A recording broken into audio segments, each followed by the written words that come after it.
ഫ്ലിപ്കാർട്ടിൽ നിന്നോ ആമസോണിൽ നിന്നോ ഷോപ്പ് ചെയ്യുന്നവരാണോ നിങ്ങൾ? എങ്കിൽ നിങ്ങൾ ഉറപ്പായും കേട്ടിട്ടുള്ള ഒരു കാര്യമായിരിക്കും നോ കോസ്റ്റ് EMI എന്നത്. ഒരിക്കലെങ്കിലും നോ കോസ്റ്റ് EMI യൂസ് ചെയ്തവരായിരിക്കും നമ്മളിൽ പലരും. എന്നാൽ നോ കോസ്റ്റ് EMI എന്നത് ഒരു സ്കാം ആണോ? അതാണ് നമ്മൾ ഈ വീഡിയോയിൽ കൂടി പരിശോധിക്കാൻ പോകുന്നത്.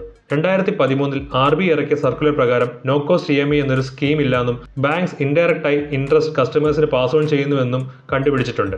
ആ സർക്കുലറിന്റെ ഡീറ്റെയിൽസ് ഞാൻ ഈ വീഡിയോ ഡിസ്ക്രിപ്ഷനിൽ കൊടുക്കുന്നു. എന്താണ് നോ കോസ്റ്റ് EMI കൂടെ നടക്കുന്നതെന്ന് നമുക്ക് ഒരു എക്സാമ്പിൾ കൂടി മനസ്സിലാക്കാൻ ശ്രമിക്കാം. ഞാൻ ആമസോണിൽ നിന്ന് ഒരു iPhone 14 Pro 256GB വാങ്ങാൻ പോവുകയാണ് എന്ന് കരുതുക. അതിന്റെ കോസ്റ്റ് ഏകദേശം 99,900 രൂപയാണ്. ഞാൻ എൻ്റെ HDFCയുടെ ക്രെഡിറ്റ് കാർഡ് യൂസ് ചെയ്ത് അത് ബൈ ചെയ്യുകയാണെന്ന് കരുതുക. ഞാനിപ്പോൾ ഫുൾ പേയ്മെന്റ് ചെയ്യുകയാണെങ്കിൽ 5,000 രൂപ എനിക്ക് ഫ്ലാറ്റായി ഓഫർ ഉണ്ട്. ആൻഡ് എൻ്റെ പേയ്മെന്റ് എമൗണ്ട് ഏകദേശം 94,900 രൂപയായി മാറുന്നു. ആൻഡ് ഞാൻ ഈ same phone no cost EMI ഓപ്ഷനിലാണ് വാങ്ങാൻ പോകുന്നതെന്ന് കരുതുക. 6 മാസത്തേക്ക് no cost EMI option choose ചെയ്യുകയാണെങ്കിൽ എൻ്റെ മന്ത്ലി EMI ഏകദേശം 16,650 രൂപയാണ്. ടോട്ടലായി ഞാൻ ഏകദേശം 99,900 രൂപ അടയ്ക്കേണ്ടതായി വരുന്നു.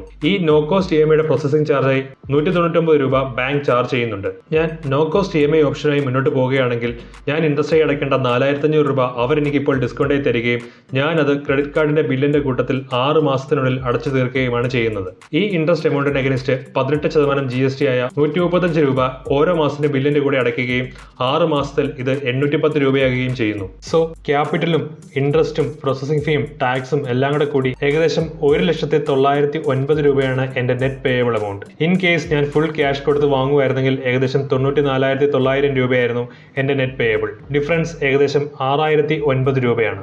ഈ ഇൻട്രസ്റ്റ് എമൗണ്ടിനെ 94,900 രൂപയുടെ ക്യാപിറ്റൽ അഗൈൻസ്റ്റ് കാൽക്കുലേറ്റ് ചെയ്താൽ ഏകദേശം 21% പെർ ഇയർ പലിശ എന്ന് നമുക്ക് മനസ്സിലാക്കാൻ സാധിക്കുന്നു. ഇങ്ങനെയാണ് അവർ നോ കോസ്റ്റ് EMIയിൽ നിന്ന് റവന്യൂ ജനറേറ്റ് ചെയ്യുന്നത്. ഇൻ കേസ് നിങ്ങളുടെ കയ്യിൽ ഓഫർ കിട്ടുന്ന കാർഡ് ഇല്ലെങ്കിൽ ഈ സിനാരിയോ നിങ്ങൾക്ക് ആപ്ലിക്കബിൾ അല്ല.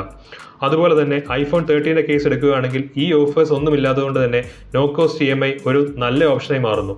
ഒരിക്കലും നോ കോസ്റ്റ് EMI നല്ലതല്ല എന്ന് ഞാൻ പറയുന്നില്ല. Next time no cost EMI choose ചെയ്യുന്നതിന് മുമ്പ് ഈ രീതിയിൽ കൂടി ഒന്ന് ചിന്തിച്ചു നോക്കൂ. ഇതുപോലത്തെ കണ്ടന്റ്സിനായി ഈ ചാനൽ ഫോളോ ചെയ്യൂ.